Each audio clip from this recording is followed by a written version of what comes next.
చాలామంది నా దగ్గర చాలా డబ్బు ఉంటే నాకు సంతోషం ఉంటుంది, లేదా నాకు పెద్ద పొలం, ఒక 10 ఎకరాల పొలం, 100 ఎకరాల పొలం, పెద్ద ఇల్లు ఉంటే సంతోషంగా ఉంటుంది.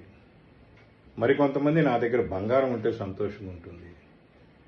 మరికొంతమంది నాకు అందమైన భార్య, 10 లక్షల డబ్బు ఉంటే ఆనందంగా ఉంటుంది. ఇలా ఎవరికి వాళ్ళు నాకు అది ఉంటే ఆనందం ఉంటుంది, నాకు ఇది ఉంటే ఆనందం ఉంటుంది, లేదా కొంతమంది నాకు ఆ పదవి ఉంటే ఆనందంగా ఉంటుంది, నేను మంత్రిని అయితే ఆనందంగా ఉంటుంది, ఎమ్మెల్యేనైతే ఆనందంగా ఉంటుందని అనుకుంటూ ఉంటారు. కానీ నిజానికి ఆనందం అనేది ఒక వస్తువు వల్ల, ఒక పదవి వల్ల, ఒక స్థానం వల్ల రాదు. ఇంకా చెప్పాలంటే ఈ ప్రపంచంలో ఎవ్వరూ కూడా ఆనందంగా ఉన్నవాళ్ళు లేరు. డబ్బు ఒక్కటే ఉంటే ఆనందంగా ఉండేవాళ్ళు ఉన్నారనుకుంటే చాలామంది కోటీశ్వరులు ఆనందంగా ఉండాలి. కానీ ఒక్కసారి గమనించండి, ఈ ప్రపంచంలో కోటీశ్వరులు అనేవాళ్ళు ఎవరు కూడా ఆనందంగా లేరు. అలాగే పెద్ద పెద్ద పదవుల్లో ఉన్నవాళ్ళు కూడా ఆనందంగా ఉన్నారంటే అది లేదు. నిజానికి అసలు ఈ ప్రపంచంలో ఎవరూ ఆనందంగా లేరు. ఎందుకో తెలుసా? ఒకరితో పోల్చుకోవటం వల్ల. పక్కవాడితో పోల్చుకుని వాడికి అది ఉంది, నాకు ఇది లేదు అని నిత్యం బాధపడుతూ ఉంటే ఇంకా ఆనందం ఎక్కడి నుంచి వస్తుంది? పక్కవాడికి పెద్ద ఇల్లు ఉంది, నాకు పెద్ద ఇల్లు లేదని కొంతమంది బాధపడుతూ ఉంటారు. పక్కవాడికి పెద్ద కారు ఉంది, నాకు చిన్న కారు ఉందని బాధపడుతూ ఉంటారు. ఇలా ఎప్పుడు కూడా మనకు లేని దాని గురించి ఆలోచిస్తూ పక్కవాడితో పోల్చుకుంటూ ఉంటే ఇంకా ఆనందం ఎక్కడి నుంచి వస్తుంది? సో ఆనందం అనేది బయట లేదు. ఆనందం మన మనసులో ఉంది, మన ఆలోచన విధానంలో ఉంది. ఈ మనసు మనలో ఉన్న మనసు కోతి లాంటిది. ఈ మనసు ఏం చేస్తుందంటే మనకు లేని దాని మీదే దృష్టి పెడుతుంది, మనకున్న దాని మీద దృష్టి పెట్టదు. ఉదాహరణకు ఒక పెద్ద ఇల్లు కొట్టుకున్నాం, అందులో మంచి సామాన్లు, హంగు ఆర్భాటం అన్నీ కొనుక్కున్నాం. కానీ పొరపాటున ఆ ఇంట్లో గోడల మీద ఎక్కడన్నా మరకలు ఏర్పడినాయి అనుకోండి, మన మనసంతా ఆ గోడల మీదే, ఆ మరకల మీదే పీకుతూ ఉంటుంది.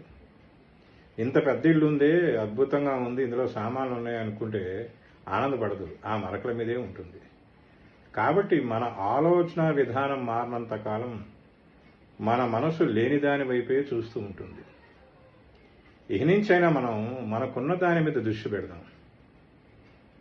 మనకి ఏమున్నది అనే దాని మీద దృష్టి పెట్టి భగవంతుడు మనకిచ్చిన ఈ జీవితాన్ని పరిపూర్ణంగా ఆస్వాదిద్దాం. ఇంకా చెప్పాలంటే గులాబీ పువ్వు చాలా అందంగా ఉంటుంది, ఎర్రగా బొద్దుగా చాలా అందంగా ఉంటుంది. కానీ దాని కింద ముళ్ళు ఇస్తాడు భగవంతుడు. అయ్యో నాకు ముళ్ళు ఇచ్చాడే అనుకుంటే ఎలా? గులాబీ పువ్వు ముళ్ళు ఎందుకు ఇచ్చాడు? ఆ దవక్కన గులాబీ పువ్వుని ఎవరు కూడా పీకకుండా, గులాబీ పువ్వుని తుంచకుండా భగవంతుడు ముళ్ళు ఇచ్చాడు. అలాగే మల్లెపువ్వు ఉంది, మల్లెపువ్వు సన్నగా ఉంటుంది, మంచి పరిమళం ఇస్తుంది. మల్లెపువ్వు వచ్చినంత వాసన ఇంకా ఏ పువ్వు ఇవ్వదు. గులాబీ పువ్వు మల్లెపువ్వును చూసి అయ్యో మల్లెపువ్వు భలే వాసన ఇస్తుంది, నాకు ఆ వాసన రాదే అని బాధపడితే ఎలా? అలాగే మల్లెపువ్వు కూడా గులాబీ పువ్వు ఎర్రగా అందంగా ఉంది అని బాధపడితే ఎలా? సో గులాబీ పువ్వు అందం మల్లెపువ్వుకి రాదు, మల్లెపువ్వు పరిమళం గులాబీ పువ్వుకి రాదు. భగవంతుడు ఎవరికి ఏమి ఇవ్వాలో వాళ్ళకి అది ఇచ్చేశాడు. కాబట్టి గులాబీ పువ్వు తన అందాన్ని చూసి తన సంతృప్తి పడుతూ జీవితంలో ఆనందంగా గడపడమే మంచిది. కాబట్టి మనకు కూడా అలాగే ఆ పువ్వులాగానే మనం కూడా ప్రతి ఒక్కరికి కూడా భగవంతుడు ఏది ఇవ్వాలో అది ఇచ్చేశాడు. దాని మీద మనం దృష్టి పెడదాం.